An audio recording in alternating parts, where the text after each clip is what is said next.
I just wanted to come with a quick video because I've been getting this asked a lot. My face, I have highlight on and I noticed that my nose has oiled through, but I wanted to show you guys how my makeup looks when it gets oily. So I have on some highlight on my T-zone, which is probably bad for oily girls, but I just wanted to do that. So to jump in what I want to talk about today, I basically want to talk to you guys about what I do to prep my skin that's oily. So first thing I like to do, which I haven't been doing a lot of, I like to use Garnier's. There's two products of theirs that are for oily skin. It says on the bottle. One is a scrub with charcoal, and the other is a mattifying oil-free cleanser. And I like to wash my face before I do my makeup.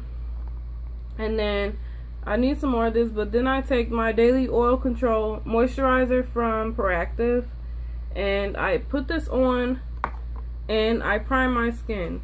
Now, the two primers that I've been using, well, I use 3 primers, but the other one I could say is not for oily skin because it's a luminizing primer. So my favorite primer that I use is Baby Skin.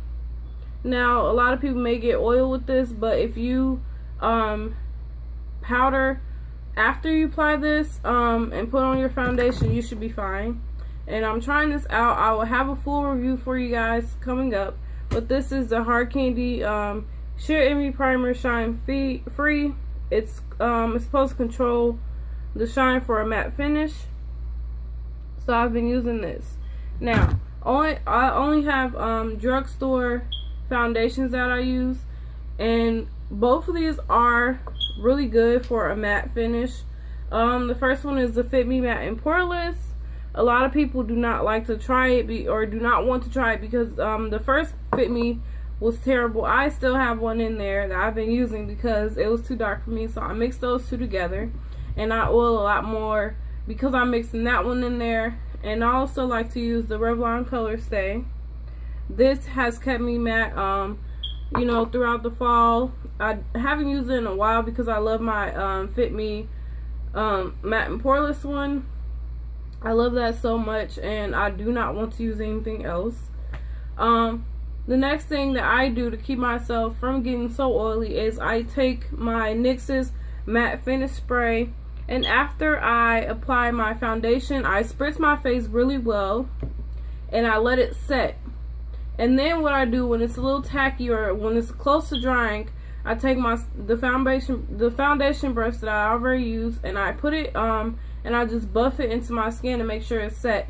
And I just let it set for a while. And then I go on with my contour and highlight, because you don't want to put powder on and then put on a liquid concealer or a cream concealer on top of that powder, because it will really be cakey. So the next thing that I do after I apply my highlight and contour, what I go in is I go with a few different things that I'm trying out with baking. Now, the first thing I used to bake with and only bake with was my Black Opal Invisible Oil Blocking Powder. And this is in a really light color, so it's perfect to set a highlight. I love that, but I still break through oil, right underneath my eye a lot more with that powder, so I want to try something else. I just picked up, or I just ordered, this Ben Nye Topaz powder. I got this from Amazon for about 10 bucks. If you guys want the link for it, I'll put it down below in the description bar.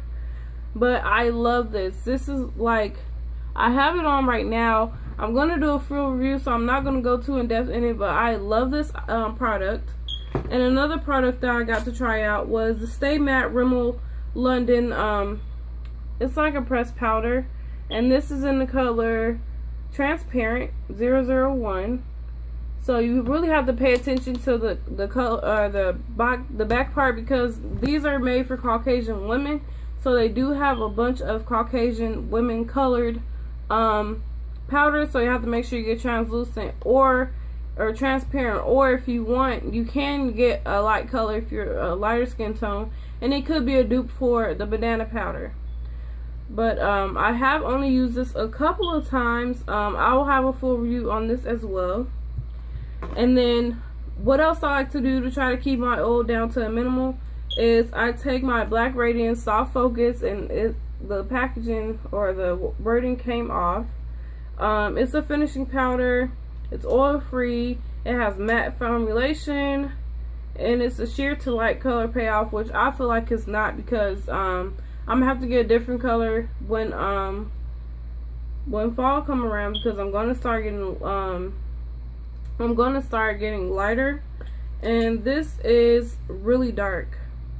I don't know if you guys can see, but it's a really dark color, and it shows whenever I apply it. So sometimes I put this on underneath my foundation as well, just to mattify, you know, from an oily primer.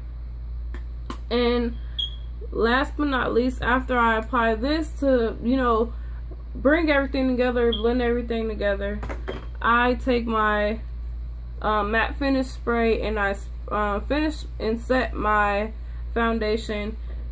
And I found this to be a perfect way to, you know, stay matte for the most part. I do have to go back and blot my face, but it's not really like I have to constantly do it. But it's been really hot here in Chicago, so I've really had to well, in the suburbs, I really had to, you know, blot a lot, because it's been so hot, you know.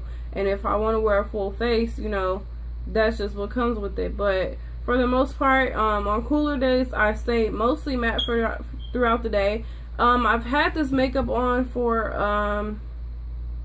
I will say 3 hours. I wanted to test it. I should have came and recorded, you know, before, so you guys could see. But I'll probably throw in a picture so you guys could see, you know, exactly how matte I was. But like I said, I do have on a highlight, so that's kind of why I kind of look dewy. So yeah, thumbs up this video if you want more of my tips. I'll tell you guys what's on my lips in case I get a comment about that. And I'm wearing ColourPop's Ultra Matte Lip and Liquid Lipstick in Limbo. I love this.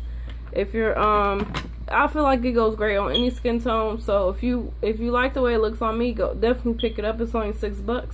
And I'll talk to you guys later. Thanks for watching. Bye.